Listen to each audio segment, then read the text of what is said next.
Hey, Grandpa here. Grandpa who loves to talk about crypto. So, are you still in the dark about cryptocurrency?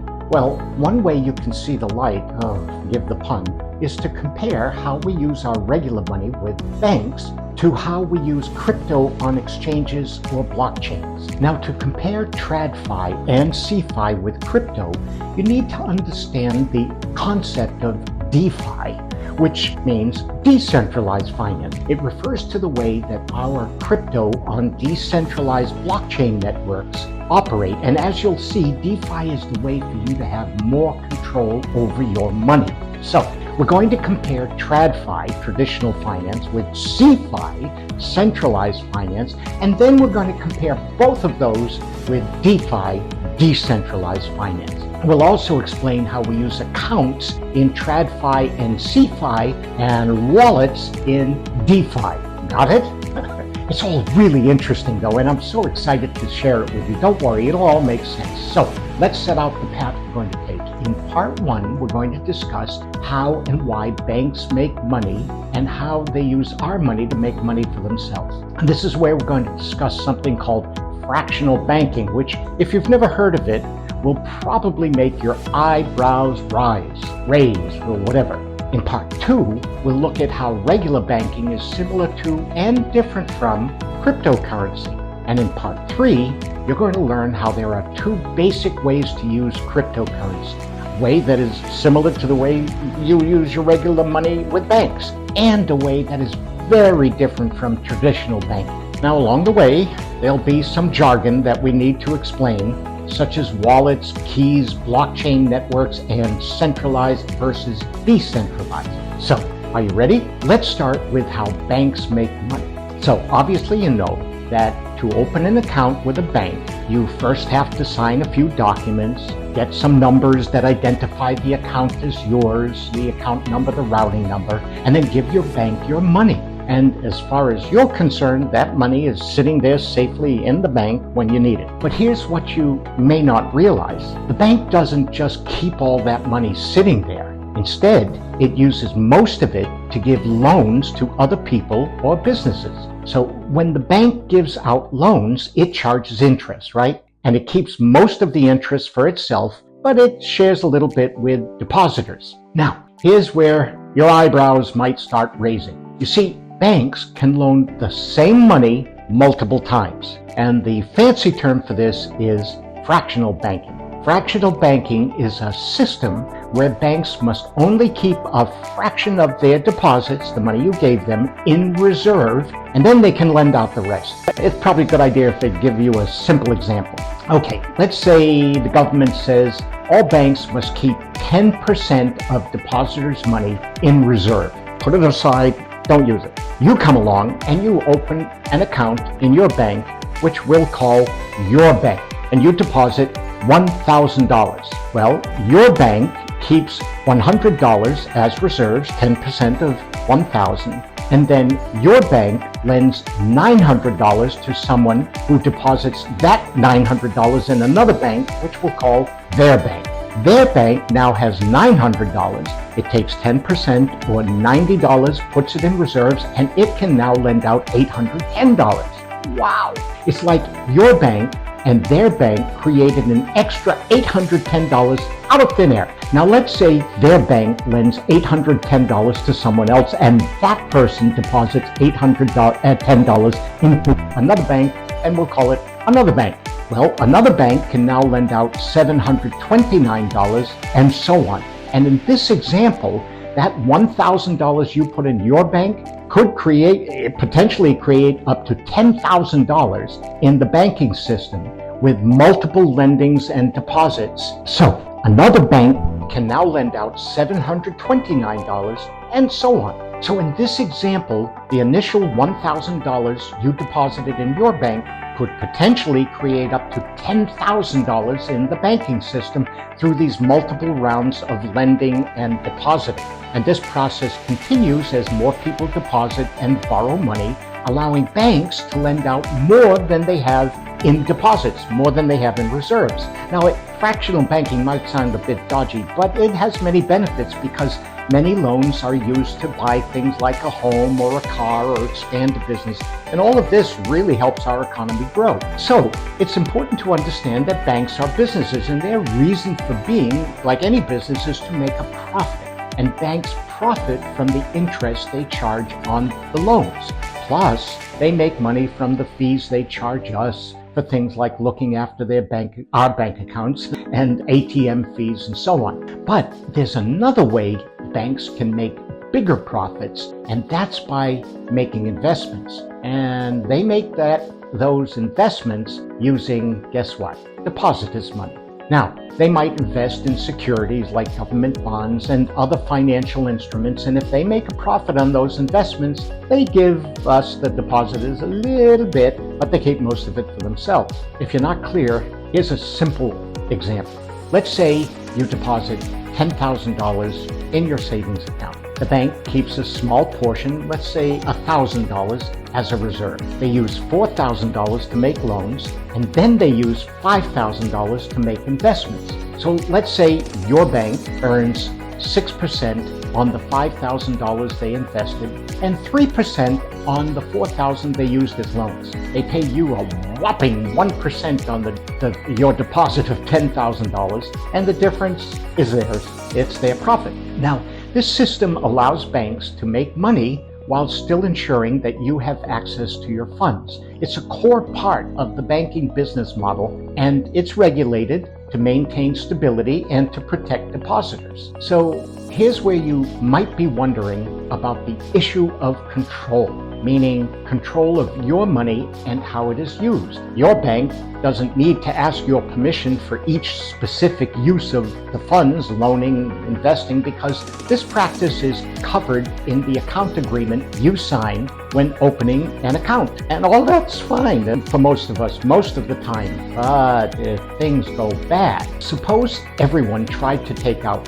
all their money at once. Happened before. Well, the bank wouldn't have enough cash on hand. And if your bank makes bad loans or the economy tanks and borrowers can't repay their loans, well, banks can go out of business, leaving their depositors scrambling to get their money. That's happened too. In fact, this is what happened in the Great Recession of 2008, and it scared a lot of people. We didn't expect it. And that experience highlighted the fact that in TradFi, the traditional finance world, we don't really have much control over our money. That is, until Bitcoin and cryptocurrency came along. So now let's look at how and why crypto is so different from traditional banking and traditional finance, TradFi. To help us understand, we can look at the different ways we can use crypto compared to how we use our regular money with banks. And then let's consider the pros and the cons, because nothing is perfect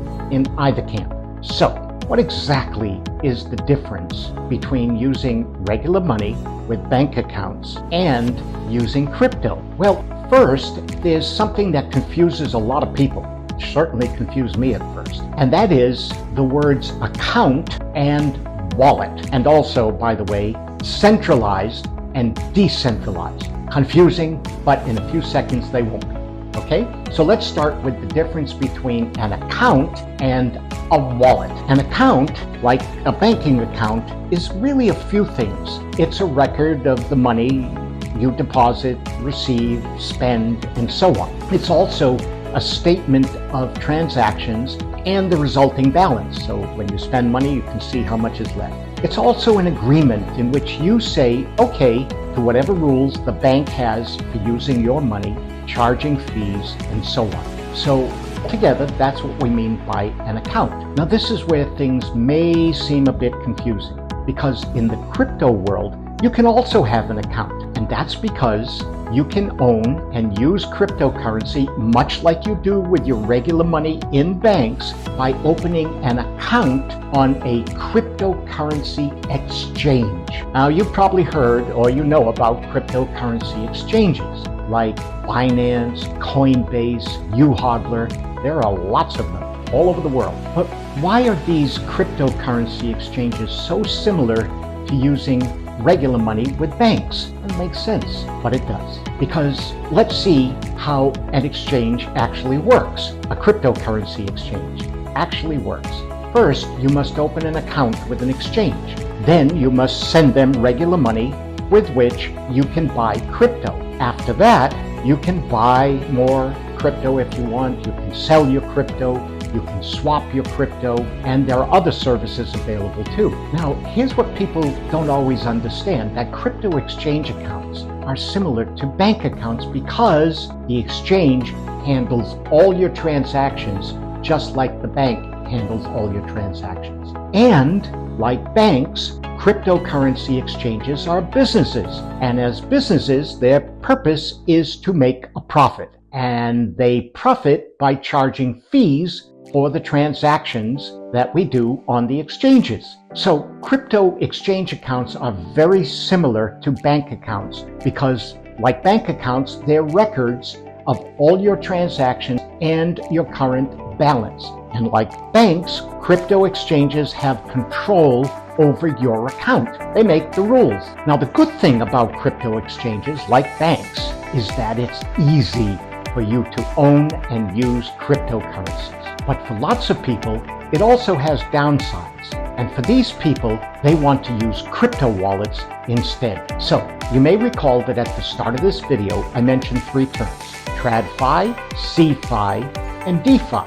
TradFi stands for traditional finance, CFi stands for centralized finance, and DeFi stands for decentralized finance. TradFi, banks, and so on, and CFi, cryptocurrency exchanges, are very similar because basically banks and cryptocurrency exchanges are centralized businesses.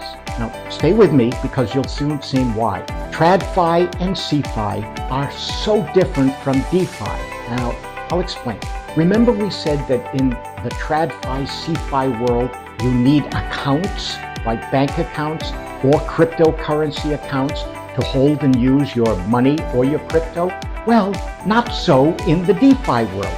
In the DeFi world, you need to use a wallet to control and manage your digital assets. What is a wallet? Well, most of us think of wallets as small pouches that hold money, like bills and coins, or credit cards, which let you buy things without cash. And it also holds important IDs, driver's license, and so on. These wallets are, of course, often made of leather or plastic, and they help us keep everything organized so we don't lose our money or our credit cards or our identification. Now, of course, if you lose your wallet or someone takes it, you could lose your money or your credit cards. But there are also wallets that are not kept in our pockets or our purses because they are digital and they only exist on our computers or our smartphones. These digital wallets also hold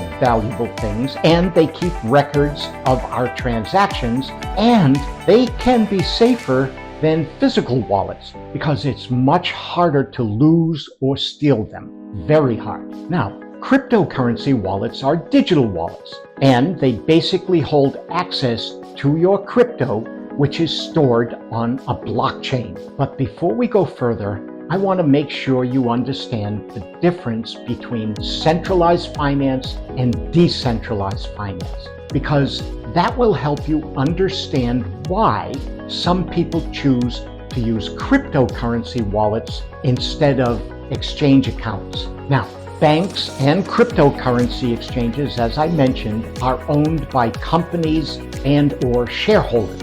And all their records, including all of your accounts, are kept on their servers, which they own and they control.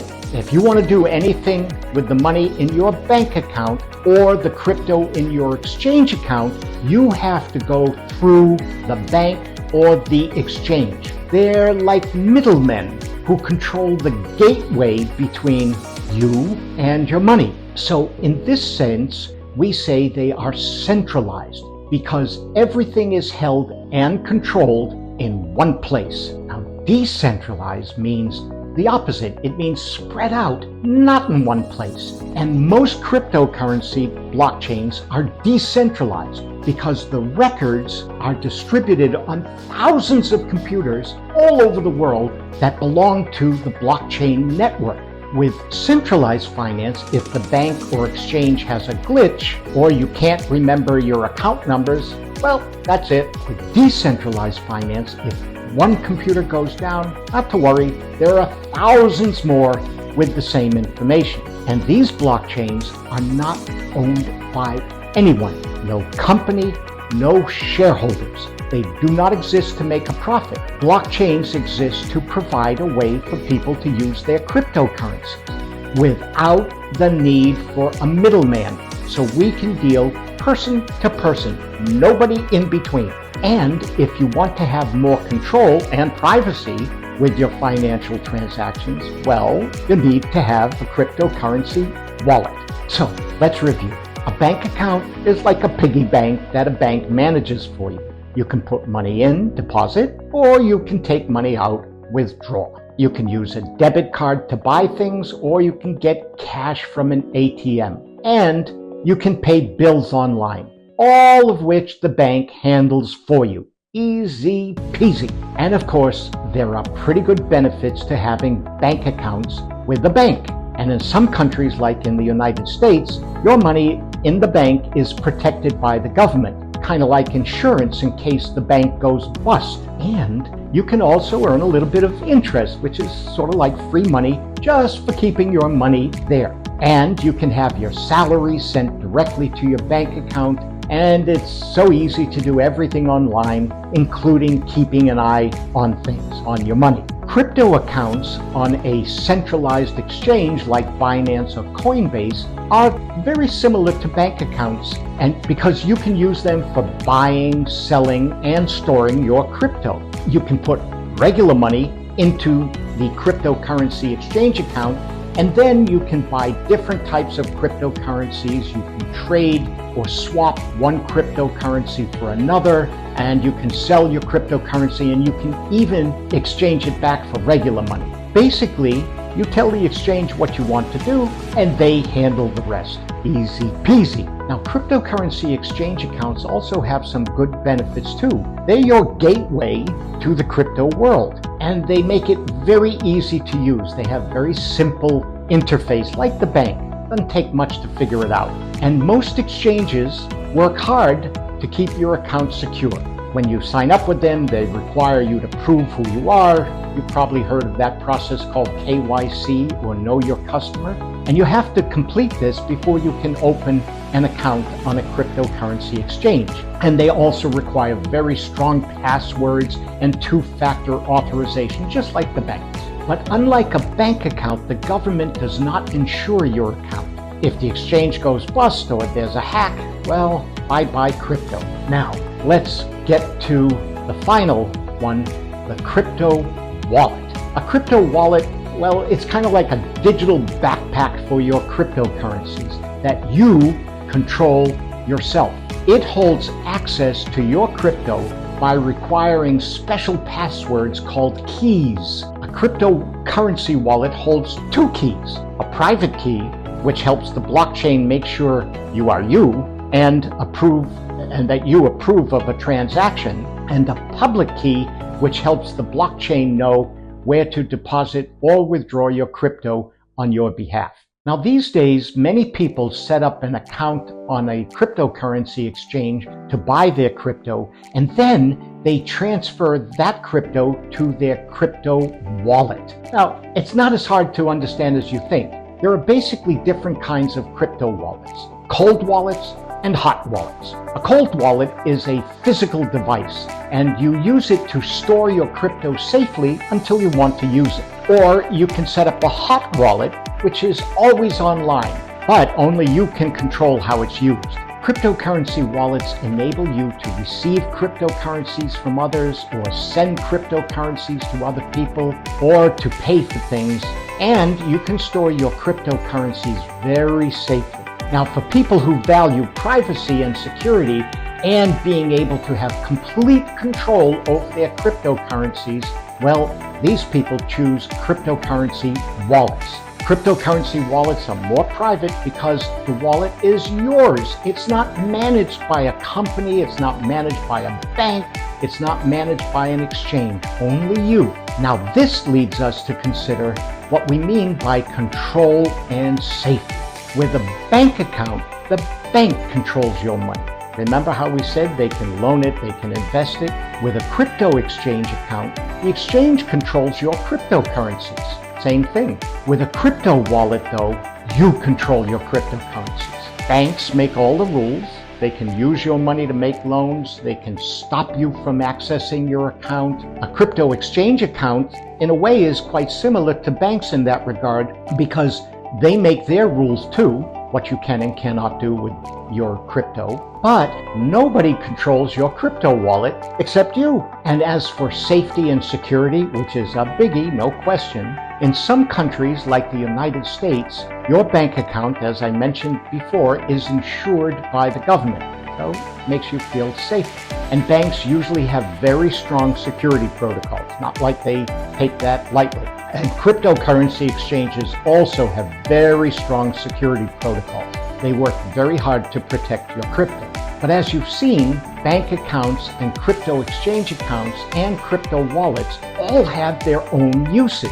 Both traditional banking and cryptocurrency, well, they have their pros and their cons. Traditional banking is more established, it's more regulated, and that can make it safer sometimes. And centralized cryptocurrency exchanges make it easy to own and use your cryptocurrencies. But, and this is what we want to reinforce, both banks and cryptocurrency exchanges are less private and they basically have control over the use of and access of your money or your crypto, but not with cryptocurrency wallets. Cryptocurrency wallets offer much more control and privacy, but they can also require more learning to be able to use them properly.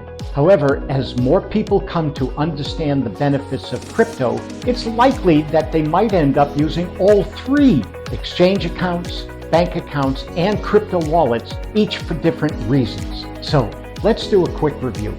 We compared 3 ways to own and use your money and your crypto: bank accounts, cryptocurrency exchange accounts, which we also call centralized cryptocurrency exchange accounts, and crypto wallets. Bank accounts are where you keep your regular money to use for paying bills, saving, and any other everyday transactions. Banks have access to the money you deposit, and they can lend it out to others. Remember we talked about fractional banking? Or they can invest it for their own gain, even though they'll give you a little bit of what they earn. Banks are centralized, which means they are owned by someone, a company or investors, for whom they must earn a profit.